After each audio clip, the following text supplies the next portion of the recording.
And welcome back, everybody, to another episode of Bubba the Bloom, episode 22. Kind of ironic because we're taking our 2022 L's this episode. It was a fun fantasy baseball season. We've talked about it before, not our best, but it'll be fun to wrap things up here as the season is over. The playoffs start on Friday as we record on Thursday night. Do a little preview on that as well.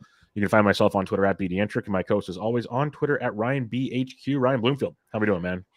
Doing great. Also ironic is the fact that I just started my 2023 baseball forecaster box, and the first hitter that I drew was Joey Gallo, which is emblematic of, and we've talked about a little bit how we've struggled this year, emblematic of my fantasy season back in 2022. So excited for tonight. Honestly, it's an important part of the off-season process. I think it's so tempting to look forward and go right back into player projections and analysis and all that, but looking forward to kind of taking a step back, looking at what went wrong player-wise, process-wise, all that kind of thing with you tonight. I think it's an important step for anybody listening, and we're just kind of doing it, I think, as an example of things you can look at. And it's just part of the process. Like, there's going to be a lot more of this looking back, fine tuning. I am always one that likes to look at what went wrong, not what went right, as much as I should, because I think that's one way to fix the issues going forward. And there's always ways to become better at this game. So it's the fun aspect of what we do. Producing content, it's like if we can be right about 50% of the time, we're doing good. And so it's like it's look back and what went wrong on the other 50% or more type situation and see where we can improve from there. But before we get into that, do we want to plug anything that's coming up in about a month? We do. We are actually, a month will be like, a month from today we'll be flying home. back. We'll be flying home. That's depressing. Yeah. Less than a month from first pitch. So 4 weeks from this evening, we'll be, I don't know, heckling a live podcast at a baseball game at the bar or something. And so I cannot wait. I do know 4 weeks from tomorrow night, from Friday night, we'll be doing our live show, which I absolutely cannot wait for. And so I'm getting pretty stoked. It seems like it's far away. It's like this mythical thing out in the future, but it's going to come up real quick. So October, at least, I mean, for me, is like, it's weird. It's like my busiest month of the year, fantasy wise, because it is 110% baseball forecaster all October, and then preparing for FPAS as well with panels, drafts, all that stuff. So it's I'm not taking any breaks until at least probably November, December. October's high time for us. It's going to be awesome. I cannot wait. The forecaster is always a must read, so it's good to see the guys at HQ getting that thing rocking and rolling. But the FPAS, we said it many times, must do if you can pull it off. It's a great time. Yeah, and 4 weeks from tonight, I will have paid for a round of golf. I paid for some beverages, and we'll probably be wrapping up a baseball game at this point in time. But Ryan did mention it. We will be doing our live Bubba and the Bloom Friday night from the podcast room. I believe it's around 9 o'clock-ish, give or take, maybe 9:30. So. Yeah, it's a late night crowd. So it should bring your beverages, folks. Bring your beverages. It should be fun. It's going to be we should get plenty of audience participation. Yes, and that's the goal. Imagine. It's going to be a blast. I hope Spore shows up because that'll make it even better. You've heard it here, Spore. I'm calling you out. So show up. But let's have some fun with that. Before we get into our L's, let's talk playoffs. Let's have some fun here. Not so much a fantasy angle on things, but hey, we're baseball fans. And the playoffs kick off on Friday with the wild card rounds as expanded playoffs this year. You got Rays, Guardians, and the Mariners, Jays on the AL side, Phillies, Cardinals, and then the Padres, Mets on the National League side. So we can just get some fun predictions here just to kind of enjoy it here. Tampa Bay, Cleveland for the right to face the Yankees, Ryan. What do you like in that one? I'll go. I like Cleveland. I just think that bullpen, man. Like, I don't think if the Rays can go like, if they don't get up in 6th or 7th inning, that's going to be a lockdown thing. So I like Cleveland there. It's funny with the new format, like your third seed does not get the bye, but they are the third seed for a reason. So I do like how they kind of set up the incentive to at least make the regular season as meaningful as possible with expansion. Agree. I'm with you on Cleveland. I love that bullpen, all that pitching in general. Even the starting pitchers, McKenzie and Bieber, leading the way there. McClanahan seems kind of broken. A little curious there. Plus, Cleveland just doesn't strike out a lot, so they're gonna put the ball and play a ton. So I like Cleveland on that one as well to face the Yankees in the ALDS. This is a fun one though. It's Mariners, Blue Jays in Toronto. Opening matchups: Manoah versus Castillo. That's going to be awesome. This is a tricky one. Like there's the home team, young Blue Jays, but you got this Mariners team that's pesky with a very good bullpen and pitching staff. So what do you like in that Seattle Toronto situation?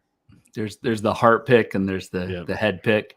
I really want to see like Seattle that clinch with the Cal Raleigh homer was just like so cool, and it would really suck for them to break this longest playoff drought in professional sports thing and then still not get a home game. Just the way things are set up, if they get knocked out by Toronto, like they will have, I guess, made the postseason, but they would not have been able to play in front of their fans. That said, like, I don't know. I just have visions of like I think it was 2015 with Jose Bautista, the bat flip game, like that hornet's nest that is Toronto in the postseason. I know attendance has been down a little bit there throughout the regular season, but I think they'll get up for this. I just feel like the Blue Jays lineup is too much, and you've got enough power at the top of Toronto's rotation with Manoah, like you said, with Grossman. I don't think the Mariners bats can hang with Toronto, but you never know. The last time these two teams met, Seattle swept Toronto, so you never know. Yeah, I think I'm going to go Toronto as well. Well, I'm going to go Toronto. I can't think. I'm going to go Toronto. But, getting to see J-Rod in the postseason is awesome. I love the Castillo-Manoah matchup. Gossman-Ray should be a fun one. Both bullpens are good. Seattle, I give a little tip to that, but it's tough. I'm going to go Toronto as well. Vladito's getting going again. Bichette's had a nice finish to the season. If those guys can hit in that lineup, overall, I like their lineup a lot more. So give me Toronto to take on the Houston Astros in the ALDS. Let's go to the NL wild card side of things. This is a fun one, I think, because it's kind of two different types of teams. Philadelphia versus St. Louis. You got St. Louis. Both teams have been hitting the ball up. We know Philly's they're like the Bombers with some decent pitching to Nolan Wheeler. But then you got the Cardinals, just an all-around baseball team. So how do you like St. Louis, Philadelphia? Decent pitching with Nolan Wheeler. That's I think the best 1-2 potentially in the postseason outside of DeGrom and Scherzer. And for that reason, I'm going with the Phillies to beat St. Louis.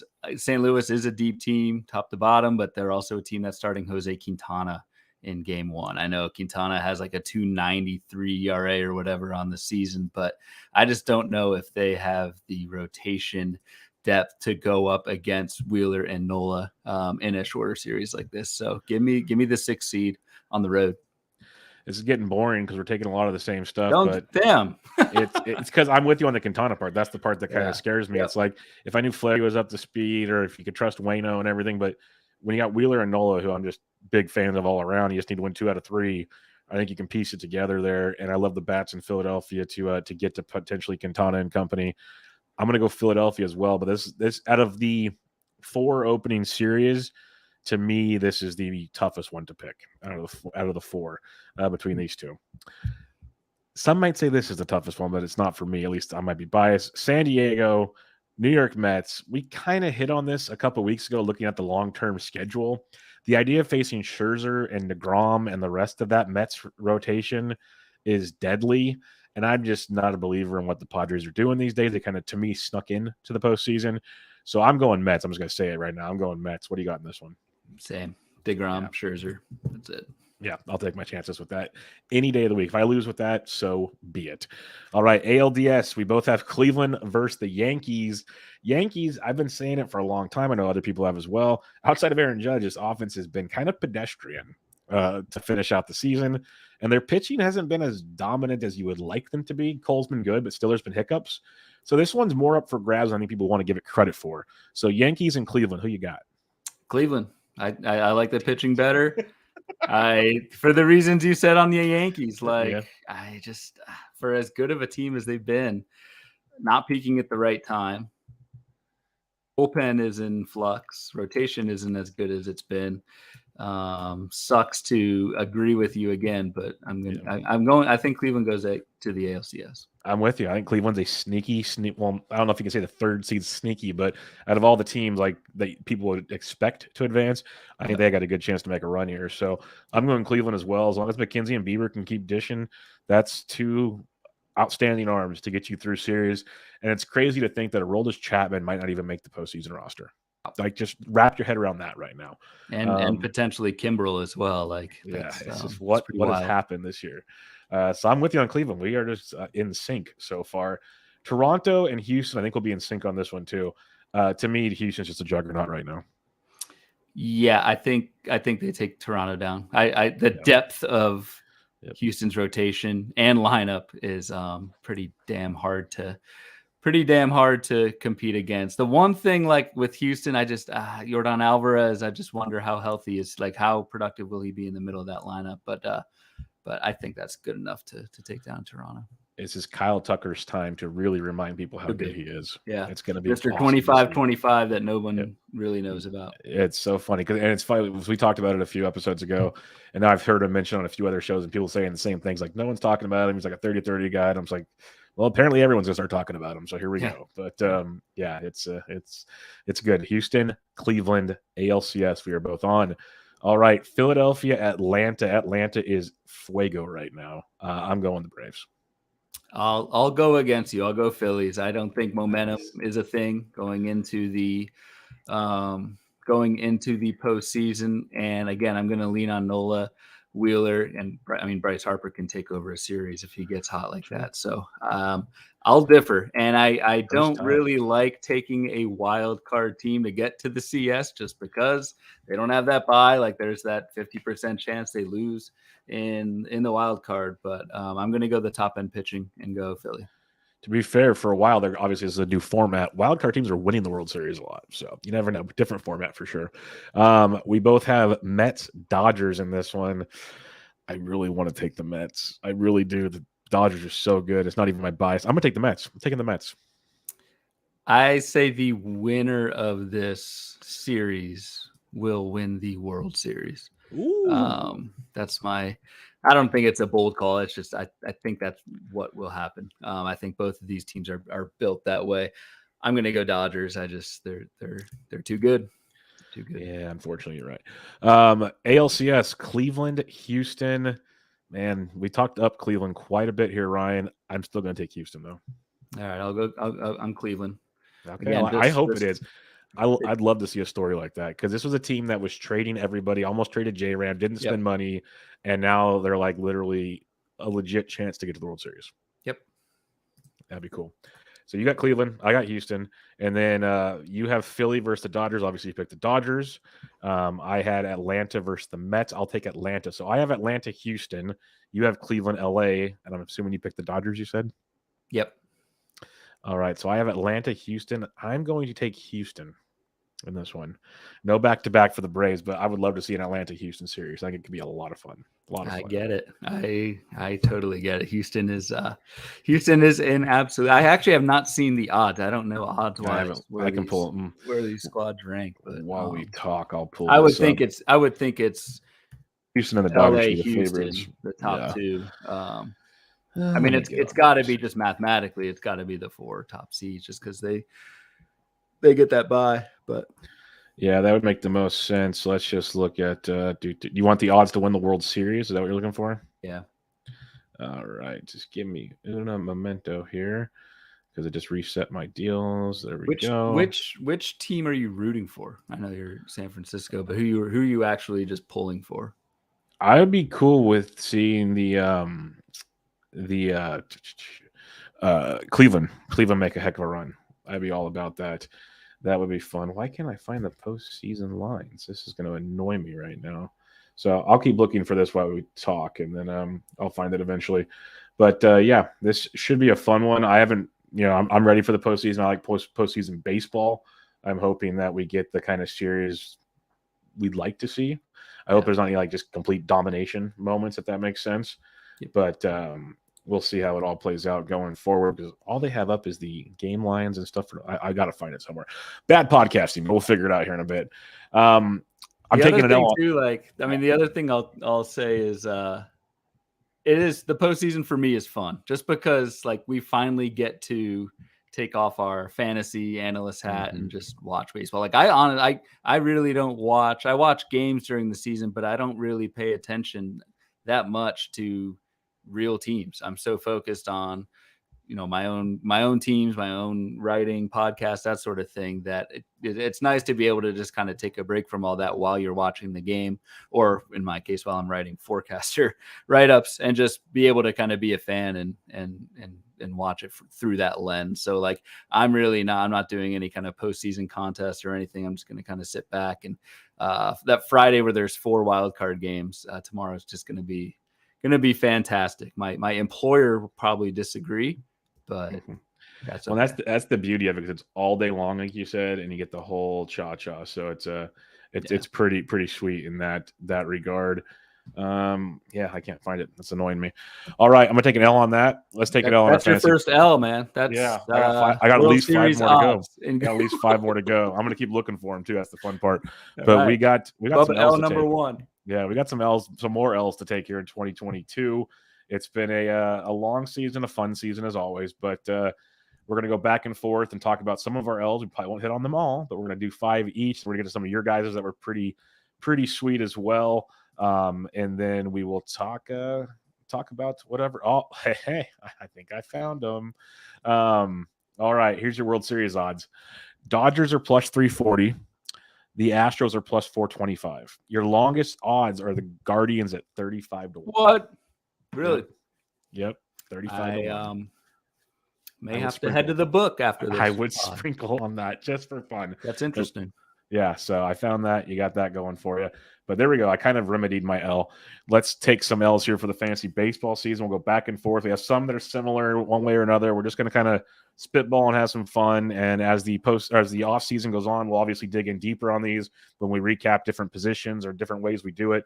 We'll probably ding on some more L's that we had and reasons why, and learn from those mistakes to become better for 2023. So Ryan, why don't you give us your first L on the board? All right, first one I'll take is this general strategy that I prescribed to during draft season, which was to really kind of bully hitting early on, take hitters in the first 3, maybe even 4 rounds, and wait to take your starter and get a couple in that 4, 5, 6 round range in 15 teamers. Any strategy, and this is not groundbreaking, but any strategy works or doesn't work with the right players. But that group of starting pitchers that kind of led me to this overall strategy were guys like Dylan Cease going 54th overall, Joe Musgrove, Gossman, Jose Barrios, Charlie Morton, Trevor Rogers, Carlos Rodon, Manoah, Montas, and McClanahan. Those guys were all going between 50 and 100 ADP wise. My L was I picked the wrong guys in that group. I took Trevor. Everyone probably knows my bouts with Trevor Rogers this season. I took Trevor Rogers and his 5+ ERA and even worse WHIP. I took Jose Barrios and TGFBI.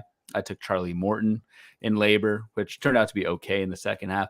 But it's just, you can kind of have, I think, the right strategy, but if you don't pick that right guy, it all changes. And me taking those types of players over McClanahan, Manoah, Dylan Cease, who was going a little bit earlier in draft season, that really sets you back ratio wise, but also it affects your whole in season. We'll talk about Fab in a little bit, but I was struggling to get starters and recover from that most of the season. And so I was dipping into 2-star pitchers, 4th and 5th starters, and it just kind of snowballed and made it worse. So the actual takeaway, I think, I think the strategy was sound. I just really need to take a deeper look at some of those pitchers where I'm making that foundation around, and you cannot miss on those guys. So I really want to see, haven't done it yet, but really want to see, what did I miss with Trevor Rogers? What did I miss with Barrios? I'm 100% with you. And at least in the Barrios one, I don't know if I feel good about it, but there's some very smart people that are still trying to figure out the same thing. And so that makes me feel a little bit like what went wrong there. Right. But my first L is in similar line with you, because I seem to have picked Barrios and Montas and those wrong guys in that range because I was going kind of hitters early for the at least 2 to 3 rounds in most of my drafts. So my first L is I faded the likes of Kevin Gossman and Carlos Rodon. I went straight up into drafts going, I'm not drafting these guys. I'm not paying the premium for Gossman. I've said time and time again, I'm worried about the splitter. If it goes, he goes. Like, he's pitched great for the Giants. I just going to Toronto, the AL East. I wasn't doing it. And then with Rodon, we talked about it before. Like the White Sox didn't give him a qualifying offer, which was cheaper than his contract, and the Giants gave him. I should have trusted the Giants. The Giants know what the heck they're doing. I don't know why I didn't trust the Giants, but I'm like, I'm not paying, like, because also his price tag went up. Obviously, when he signed with the Giants, I'm like, I'm not paying for that. I'm not doing it for a guy that's been perennially banged up. I'm just not from like my SP1. It wasn't happening, and so that stings. Like you said, the process on paper seems good. Like I was going to put Zach Wheeler in there, but I think we had really good justification to be a little concerned with Zach Wheeler. The shoulder was a legit problem that was delaying the start of his season, where Gossman and Rodon were just more like biases, I guess, of mine. And that's something that I need to like figure out. And I've talked about it with some guys. I'm going to have the Guilds on in a couple of weeks. I've had him on before, and he spanked me when he won his overall. So I just want to pick his brain. And he had a great podcast with Vlad a week or so ago, and he recapped the draft where he spanked me. And how he'd pivot and just take values, even though they weren't really on his board. And that's where I think I need to become better at, like, hey, if Gossman falls or Rodon falls, just because going into the draft, like, I'm not drafting these guys, there's got to be a point where it's like, wait a minute, like, something's got to, like, why am I not taking this? Because I'm biased, or is there a real reason? Like, is he really, like, hurt? And so that'll be my first L, because, I looked back and I did take the Montazes and Berrios. There's some drafts I took Cease McClanahan. Those worked out fine, but if you could like pair those up with the Rodon, which you could have done like a round later in a 12 team and stuff like that, that's game changer type stuff. And that's what I need to figure out why I did that. And that's one of the frustrating things looking back. Like I look back at all 4 of my OC drafts to make these L's, and I really love the way they started out. There's a part of my drafting, which we'll talk about, like where it's like, what was I doing at this part of the draft? Like, what was I thinking? Like in the time back in February and March, seemed like a great idea. But it's like looking back on it now, why was this a good idea? So that'll be fun. Those are the teams that get you, the ones you like on draft day. I think another potential lesson learned too is especially with Rodon. So I was just looking up kind of how his ADP changed, and you mentioned this, Bubba. Like Rodon, the price was pretty palatable before he signed with San Francisco. It was 133 ADP in January. All right, so 9th, 10th round in 15 teamers. Main event ADP was like 75. So yep. And that was my thing too. It's just like the price got too expensive, and maybe the lesson learned is, I mean, I say appeal to authority a lot, but when San Francisco makes a move like that, I mean, do you put your faith with that? The market did, and with Rodon, and it paid off handsomely. So that's something I want to look at as well. I've been burned by it before. I remember who the heck was it? Kirby Yates. Yates. I think Toronto signed Kirby Yates. It was not the same contract, but like Kirby Yates signed a semi-cheap deal with Toronto. I was like, oh, Toronto must think he's okay, and then he was burned that way. But yeah. No, I'm with you though. It's like you mentioned the Giants, the Dodgers. We talked about Cleveland. I'll bring up Cal Quantrill till I'm blue in the face, because I've had so many people tell me I was foolish. Like that's one guy I had everywhere, like late in drafts, and he's not an elite strikeout guy, but these teams know how to use guys, and that's something that's the moral of my story. Like the Giants, they went out and paid him more than a qualifying offer. Like there's a reason for this. There's something we should be paying attention to. So what was your second L on this one? Second L, just for me, the season's a grind. This isn't draft. This isn't really even player specific. It's just in-season management and my really in-season process. So, and again, this is not an excuse. This is just something I need to adapt to. Is I've at the house, I've got full-time job, 2 kids, and a side job where I do a lot of writing for HQ. Do this podcast. That stuff takes priority over my own teams, and that's how I want it. That's actually, I enjoy talking, writing, tweeting about fantasy baseball as much, if not more, than actually following my teams and playing.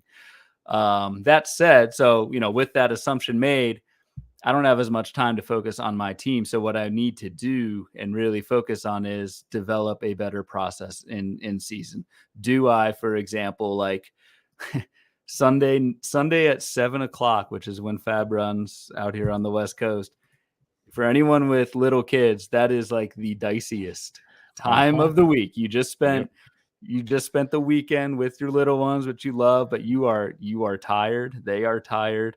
And the last thing you want to do is fab. I know Toby talks a lot about doing it on Saturday night, and maybe that's something I need to look at in terms of like not just when I do fab, but also make that process more efficient, where I'm not stressing about spending 2 or 3 hours and then it affects kind of your personal life and that sort of thing. If I have a process in place where it maybe takes only half hour, depending on how many teams you've got. That can make Sundays a lot better. So that sort of thing, just working on not really like what fab picks did I make or not make. It's more what's my fab process? How do I make that a little bit more efficient so that I have, I cover enough bases to make time for that. And the same thing with like, I found this a lot Monday, Friday lineup blocks, 4:00. Like I'm wrapping up things at my day job. Like, do I employer not listening, do I need to make up a fake meeting at 3 to 4 every day on Monday, especially Mondays? I mean, Mondays can be crazy. Do I find what process do I have to be better at monitoring those Monday lineups, those Friday lineups as they come in? So yeah, this is the same one that I have. Like we did not do these together. It just happened to be we both had the same thought process. This one crossed over for sure. Yeah, we both have little ones. We both have a lot going on. Like personal life has a lot going on. It's just it was a weird go. And so there were certain weekends where I did not have nearly as much time as I thought I would compared to other weekends. There was you mentioned the lineup locks. Like there's many days I'd set them in my truck on my iPad at like in the morning to make sure I got them set. And I wouldn't be able to go back and like change things as, hey, this guy's not in the lineup on Monday. Maybe I should like change him out type stuff. Those little things we talk about, like maximizing at bats and everything. That's on me. That's on me for sure. But it happened more this year than it usually does. And so that's something I got to look back on. Like you said, schedule a meeting from 3 to 4. Maybe I need to make sure that I'm like not doing something between these times. Like I have a pretty flexible work job. So I need to like maybe make more of a point to like, hey, I'm going to go park under a tree somewhere and like just focus on these for like an hour or something and get this stuff done. And I'll go back to work or whatever. Like it, little things like that. But the fab process is one that I'm really trying to hammer down some more. Like I usually would try to get it done a little bit on Saturday night and refresh it on Sundays, but it wasn't always the case. I know guys like Matt Modica have talked about it. I really should start doing what he does and some others do is like, if you like a guy in the middle of the week, just put stuff on there. You can always change it. There. Yep. Like just because then when you get to it on the weekend, you've already got most of your process done. And if for some reason on like you put them on Tuesday and you realize by like Saturday it's a bad idea, you just hit that trash can button. It works really well.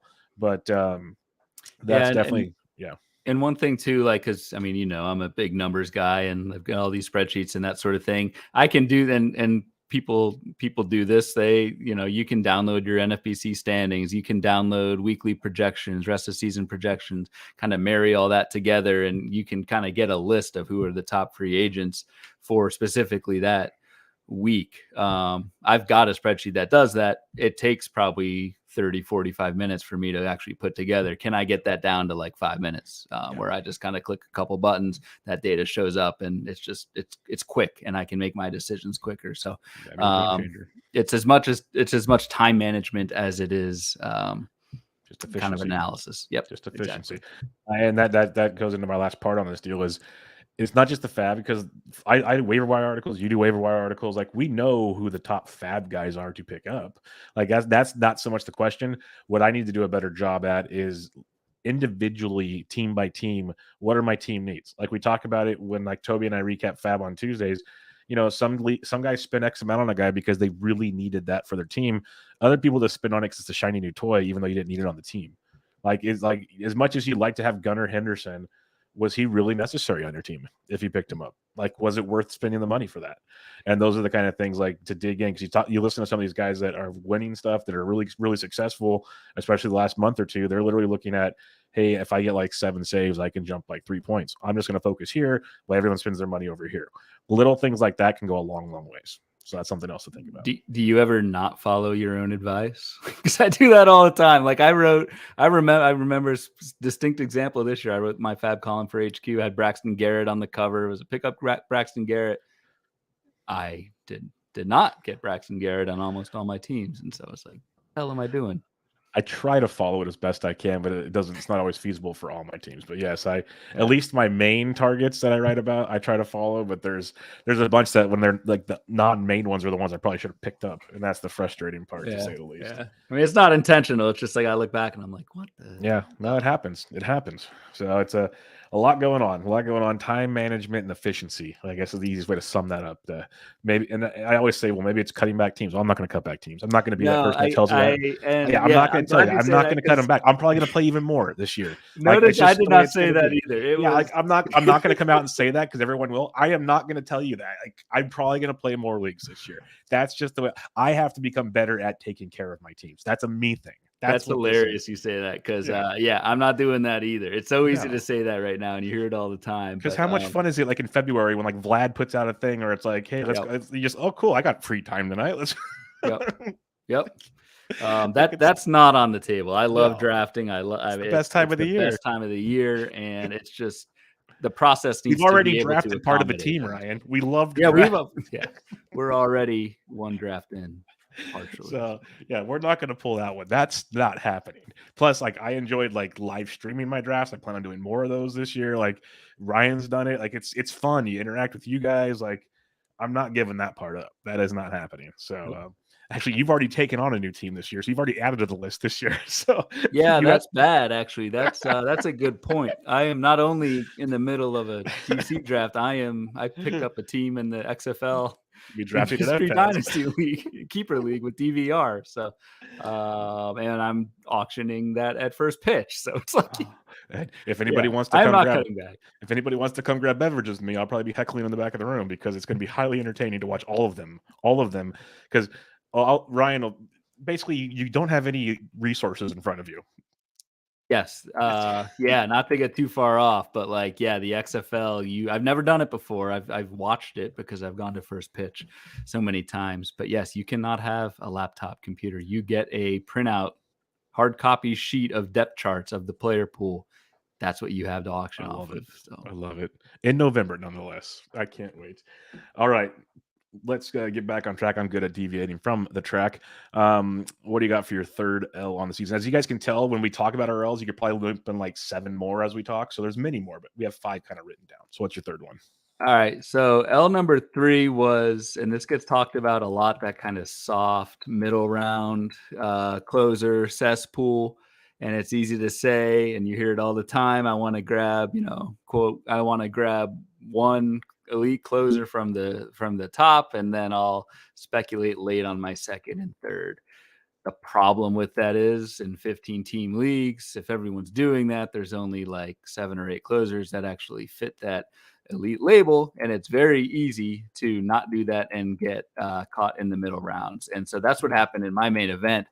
I took Andrew Kittredge in the 7th round. One pick after I was going to take, I was going to say Taylor Rogers, which would have been a much better pick, but got sniped on that and took Matt Barnes in the 9th round. So my main event team, my 2 closers were Kittredge and Barnes, and we don't need to go into why those were bad decisions. I need to really emphasize, if I do want to go down that path of getting an elite reliever, that's what I need to do and stick to it.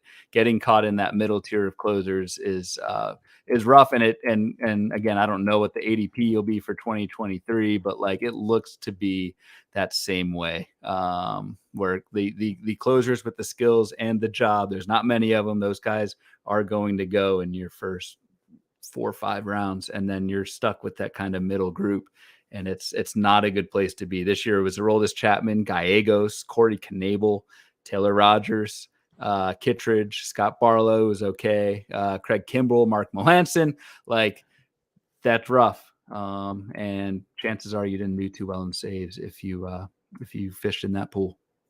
Yeah, it's tricky. And like I got the Razzball player rater up, and just looking at relievers, Clase, Helsley, Diaz, Bard was the 4th most valuable on this is 12 team leagues. Obviously, like I can alter things around, but Romano, Jansen, Hendricks, Barlow, Doval, and Presley. That's your top 10. So it just shows you like when you're drafting, it's all over the board. It'll definitely be something we'll talk about throughout the offseason because relief pitchers is always a conundrum. Always a conundrum, and you've seen a lot of winning teams go early. A lot of winning teams can get late and just get lucky and hit those right, get the Gregory Sotos and the Rogers of the world, like you said. It just all depends on how all the cookie crumbles. But one thing that'll be fun, I think you only needed like 55 saves or something. Like the number for needed saves is going down. So that's also an approach we'll talk about going forward. My next L, and this is kind of like a my guys thing. And it was hard for me not to. I guess I have another my guys thing later. That's why it was hard for me not to like separate these a bunch. But I'll start with this one. A couple players I was, people say diversify. Some people say get your guys, and you're either going to win it all or you're not going to win it. Well, I went to get a lot of my guys, and I did not win it. So we went that route this year. And a lot of them were guys that I did my research and I was very confident in. And it was very, very annoying to see the results that we saw. But it was Jonathan Scope, literally a perennial pretty good batting average guy, 270 something, 20 home runs every single season, like 80 plus R. Like you look at his Fangraphs page, and this is what the dude does. And to get him late with the flexibility, loved him. He was garbage. Joe Adell, I love to see the improvements in the minors last season. We saw the spring training numbers. You think about these post-hype guys that finally start to get it going. He did not, obviously. We know how that story went. Josh Donaldson, another guy. You look at his track record, especially where he's getting drafted in a bad third base position. I felt like, okay, I can skip on third base if I didn't. Like if I wanted J-Ram or a couple others, if I didn't get him, I'd be okay with Josh Donaldson playing in New York, getting you 20-plus homers at that point in the draft. That did not pan out. And then last one, good guy though. Good guy. Great guy. Great human being. Congrats on the new kid. Robbie Grossman was another one. And this one, out of the, I guess Adele could be there too, but yeah. I could see how Grossman could have fell. Like we've seen a lot of rough seasons from Grossman, but we've seen good enough to last year's really good one. And I figured we'd see something. Even with the Braves, he looked a lot better. Not great, but better. So I don't know what happened, but he was garbage too. Let's put it this way. Most of those guys were not on my team to finish the season. And that's tough when you're taking these guys in rounds like 13 through like 18 or 19. Yeah. Like it's not the early draft. Those are we've done the middle round drafts like podcast. They're huge picks. And to have like a draft where you might have taken all four of those guys in it, that's a gut punch. That is a hard way to go. I mean, it sounds too like you mentioned diversifying. I mean, it sounds like you had this group on not all your teams, but a lot of them, or some combination. At the end of draft season, when I look back at my most rostered players, Jonathan Scope was my number one most rostered player. Yeah, which I mean, it's and I mean not Scope specifically, but just like at a certain point, you are gonna get the same types of guys, but I think ideally you want that in the end game, where if you miss on those, whatever, you just throw them back and you're fabbing that replacement. Diversifying up front is, I think, definitely a no-no. Yep. Those first few rounds, I think that's pretty obvious because that can just sink your team.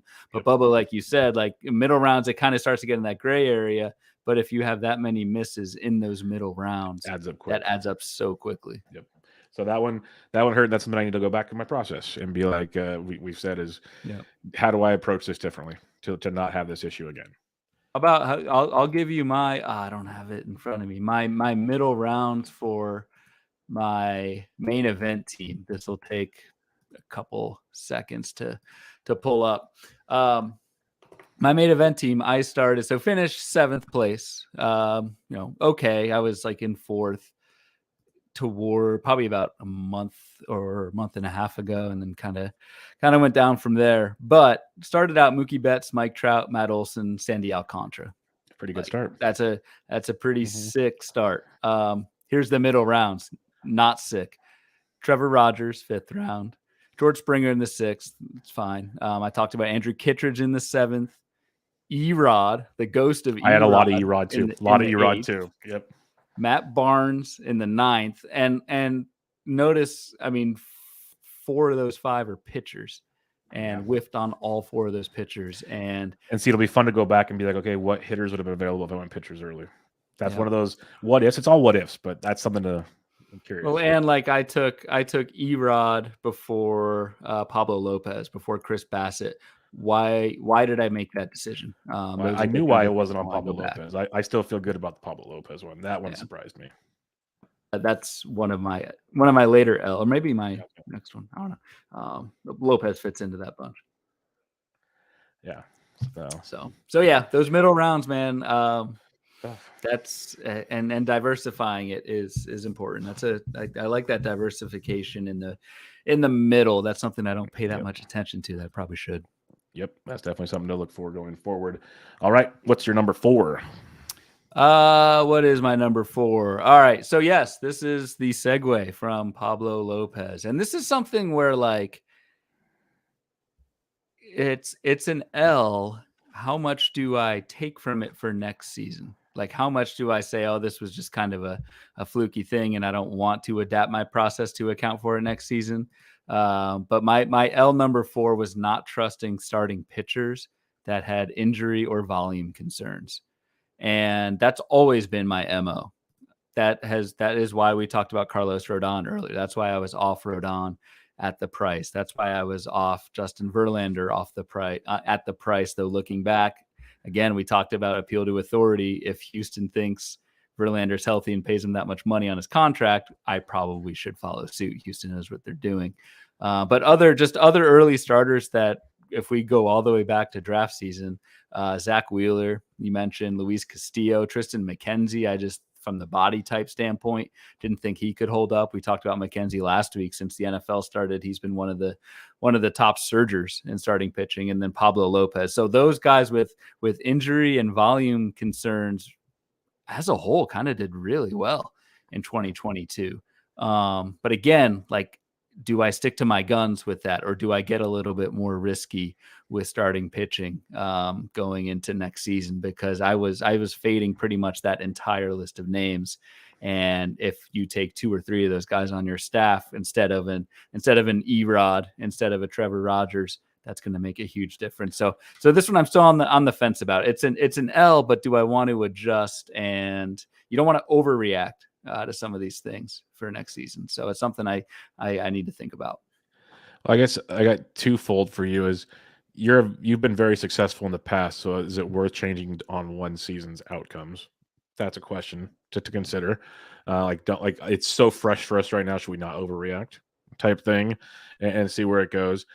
Second thing, the one similarity to most of these guys mentioned, not a lot of volume, but a lot of strikeouts. So there's a big difference, I think, like when we're looking at even Spencer Strider, those guys that they might not get you a bunch of innings with their massive strikeout arms compared to like a dude that's still going to throw 160 and get you 140 Ks. Big difference in what you're looking at there. So is it worth taking the risk on a guy with the ceiling of these guys, or is it just the innings concerns, or is there a ceiling that's worth going for? I guess that's the question to think about going forward. I'm going to change up the order here because my next one kind of goes with your 5th one. So I'm going to save that for the next one. And I'm going to change my whole number 5 because I just did a My Guys column. But I'm going to kind of piggyback off to what you just said there.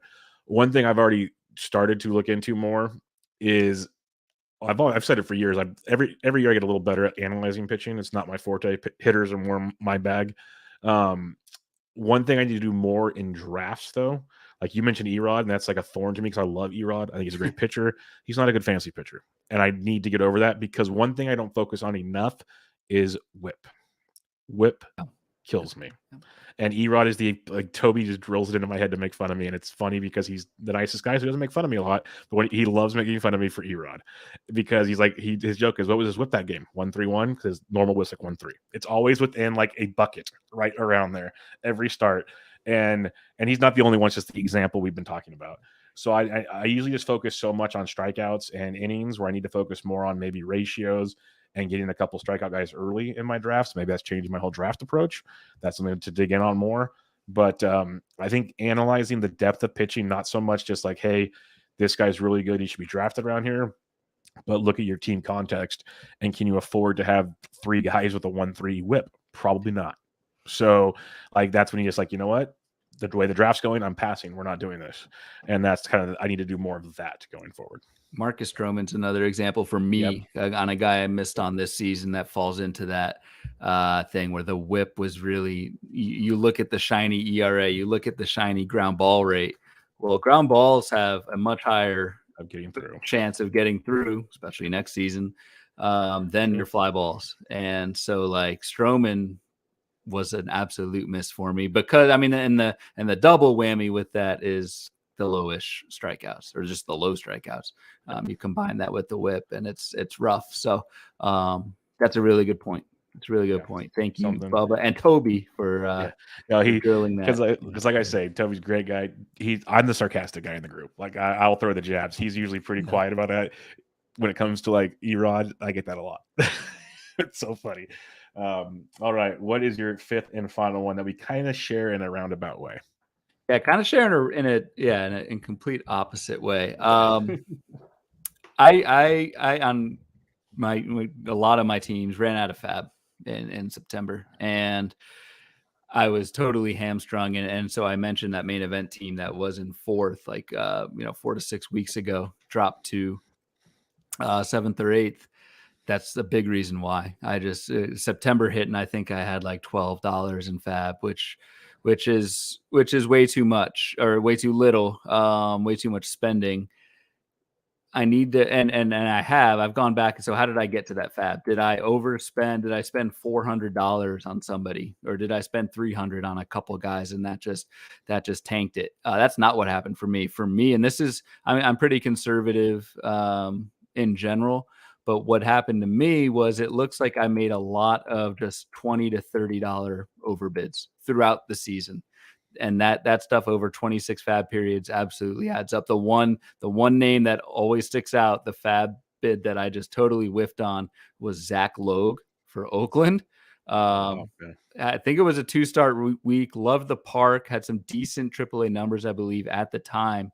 And still someone like, I mean, not gonna kill you if you spend $15-$20 in fab on for that type of pitcher, and if you don't get him, whatever. I spent $63 on Zach Logue, and so that's just an example of like, I need to knock that, for that type of pitcher, I need to knock that bid down to 20. If I don't get him, fine, but going $20-$30 over consistently in weeks leading up to September really hamstrung me later on. So again, I like my general approach of not going crazy for those superstar guys and going over $200. It's more take those $60, $50 bids, knock them down to 25, 35.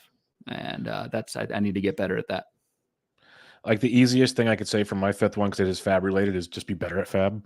That could be my simple answer. Yeah, that could be my simple answer. Just get Spencer Strider and Harris. But you know what the crappy thing is, Ryan? I had a lot of Spencer Strider. I did that when he was just like a lawn man, and it still didn't matter. It's because of the other things. But for me, it's a combination of like I don't go for the $200+ guys. I still don't want to do that. But what I want to be is more aggressive early in the season. I'm always so concerned about having money at the end. So now I'm spending a boatload of cash at the end when like $3 gets most guys. $1 gets a lot of guys. Like I need to be more efficient, I guess, or more aggressive early on to get guys that could help me longer for the season and be more useful than just like streaming. Instead of trying to like stream every week, like I'm not saying prospects per se, because prospects are so risky, but you got certain guys that show up and like, okay, he's going to have like a potential impact for like a couple months maybe. Like when Ron Grissom came up, I was aggressive on him for the reason I thought he'd be there the whole time. Now that's kind of a random thing, who knows? But throughout the season, I think I need to do more with that. We saw the Guilds as an example. I don't think he had money for the last 2 weeks. Bob Kramatola, I apologize. He won the main event overall. He didn't have money for the last 4 weeks. Like $0. And that's not usually the best recipe. Anybody you talk to, that's usually not the best recipe. At the same time, it's because they went out there and got those guys that helped them get there. That's where I need to become better at it, at least giving myself a chance instead of going in and be like, I'm just going to keep them honest bids. I know I'm not going to get them. Like, screw it. Maybe go $110 and go get a guy. Like, go try to get them and then just save $20 for the last 3 weeks, get a bunch of $1 guys. Like, stuff like that. I think I need to be better maximizing my fab early on to have more of a long-term effect on my team, if that makes sense. That's what I need to do a better job of, instead of just kind of like trying to piece it together each week. Why don't you like put it together and then try to hold it together? There's a difference to me, and that's what I need to try to be better at. Now, that makes a ton of sense. And actually, before I make this point, so we just talked about Bob Kramatola, who won the main event overall. Did you know he did not win his league? Yeah, was it Steve Weimer won it? Steve Weimer finished second overall and won the league. They were in this 1 and 2 in the same league. It blows my mind how that happens. Like, I feel so bad for Steve for that one. Like, congrats to Bob. That's awesome. Yeah. But to win the league against the guy that won the overall, that's That's tough. It's nuts. But going back to what you were saying, Bubba, about spending more early, and I fall into this trap as well. It's so easy to say you've got $1,000 in fab. And for someone that takes my style of approach of being more conservative with it and not going, and it sounds like you too, for that big dollar guy, is to just take $1,000 divided by like 26 fab weeks and say, oh, I've got roughly $40 to spend each week.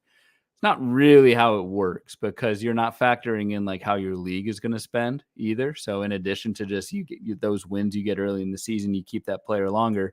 People are spending more money early on in the year, and anyone who was fabbing in September, like you were saying, Bubba, a lot of $2-3 bids were winning guys, and a lot of teams are spending maybe $10 on average those last few weeks. So it does make sense, even if you want to go with a conservative approach, to bump up that kind of $40-ish per week fab spend to maybe 50, 55, especially very early on in the year, because typically, I mean, that's when the rest of your league has money to spend and is spending it. Yeah, you got to compete with your oppositions. That's the thing. It's like, it doesn't mean anything in the end if they've already got those guys that have helped them for 4 months. Like, it doesn't matter how much money you have left. You're screwed. So even if it's not like you said, divide it by 26 and up it from like 40 to 50, maybe it's like, hey, divide the season into thirds and go, hey, I want to spend 500 in the first third of the season. Well, maybe bump it to 6 and like start just, if you spend 300 the first 2 weeks, well, now you have 300 for the next, like, just try to like maybe do it that way instead of a week to week. Do it in chunks. Okay, 1 week's a big chunk and then the next week's not. There's obviously many ways to do it. I am no fab expert. I'm trying to learn every year to be better at fab, but that's one of the things I want to think about is how can I allocate the proper amounts of fab? And there's no perfect storm. Like, it's every league so different. But it's really frustrating seeing, like, especially the ones where it's like, okay, I was kind of conservative at like $40 and all would have taken like 46 or something like that. Well, and those then are like the worst. I do this. This is you why overspend the next time. And I bid against myself. It's Sunday. It's 6:30. It's, man, is 40 going to get it? I'm going to bump it to 45. I'm going to bump it to 50. And it goes for like $12. Yeah. Well, yeah. I know. Yeah, it almost another. Yeah, you're basically psyching yourself out more than it actually happens. Yep. Well, it sounds like we have a lot to work on this off season, so that's fun. But it seems like we have some similar things to work on, so it could make for some fun podcasting as well. To kind of no, it's good to do this, and like, I mean, this is kind of an aside, but like, anyone who's been on Twitter since the season ended, you see all these screenshots of first place and congratulations and all that stuff, and that's great. Like, we work 6 months, 10 months, year round on this, and you need to celebrate your victories. The counter to that is most players do not win money. Don't win money. I mean, I know in NFBC 15 team leagues, only two spots actually make money. Third breaks even, and then after third you get nothing. I think in the 12s, does second place break even, or did they get a little bit? I think it's the top three, just same thing. Okay. But it's important to keep that in mind. Yes, we have these grand aspirations of winning leagues, winning overalls. Chances are it's not going to happen. So just kind of keep that, not to say, don't give it your all, but there's always, it's a hard game. Baseball is a hard game in real life. The best hitters hit 300. That means you fail 7 out of 10 times. Similar kind of proportion in fantasy.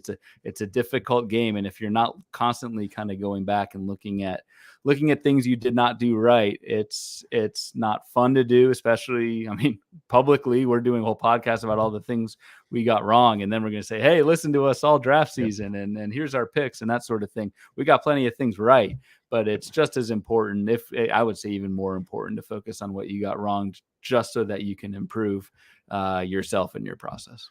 Yeah, because the goal is, if we're going to be telling you guys stuff for 2023, well, that's because we're trying to become better for ourselves. We're telling you what we're going to do, basically. So that starts with learning what we did wrong. So that's kind of the whole process here, and there'll be a lot more fun doing this. And it was a fun season. I'm already, we already did 7 rounds in a draft. I'm already, like, you're doing the forecast already. I'm starting to dig into potential articles and stuff. Looking back, looking forward. It's fun. When are you going to start new drafts? What do you typically do? What's your I usually wait till general Thanksgiving. plan? I usually at least the week of Thanksgiving. I usually wait till then. I think that was my first DC last year. Curlin started texting me over and over again and got me to jump into DC. I usually try to wait till Thanksgiving. I usually do like New Year's because just the forecast again, it's all out until Thanksgiving, which is when we put the PDF out. A lot of December, I don't take a break, but I step back a little bit, and then usually, and that'll be the plan this year. Probably do I love doing like a New Year's Day DC, just kind of college football's on and New Year, and maybe I'll have to do that. Get rid of that hangover and do a DC. That could be fun. That could be fun for sure. All right, we got a couple listener questions / comments we will talk about real quick. We appreciate you guys coming through. It was pretty fun to see you guys kind of doing the same thing we were doing with our thought process there. Nate Curtis says, what are your thoughts on drafting this is a good one, actually. Drafting Fernando Tatis in leagues with no bench spots next year. Would it make a difference if it was head-to-head or roto? If there's no benches, I cannot draft him. Oh, if there's no benches. I read that as no IL. If there's no bench. I guess it depends on how far the Padres go in the postseason. Yeah, let's punt and see how wrong we are about the Mets beating the Padres in the wild card. So it's very easy to say, and this is also me kind of punting on the answer, but it's easy to say I'll never draft him because it's a dead spot for a month. What's that price going to be? Like, what's the rest of your league going to be? I mean, Tatis, he's not going to be. I can see Tatis is probably like a 4th rounder, top 50 player in NFBC formats where there's no IL and there's 7-man bench. I don't think there's any chance in hell Tatis goes that early in a league with no benches. So, did he say how deep the league was? No, I did not. The deeper the league, the more I would pay for Tatis as well, just because replacement level once he's back is just so bad. That delta is even higher. So I would not just write off Tatis. I would I'd wait till near the end of filling out my roster to do that, but I wouldn't write him off. Yeah, that's I'm kind of with you there. For now, it's a no-go for me, but yeah, I guess the value, the pick has a lot to do with it.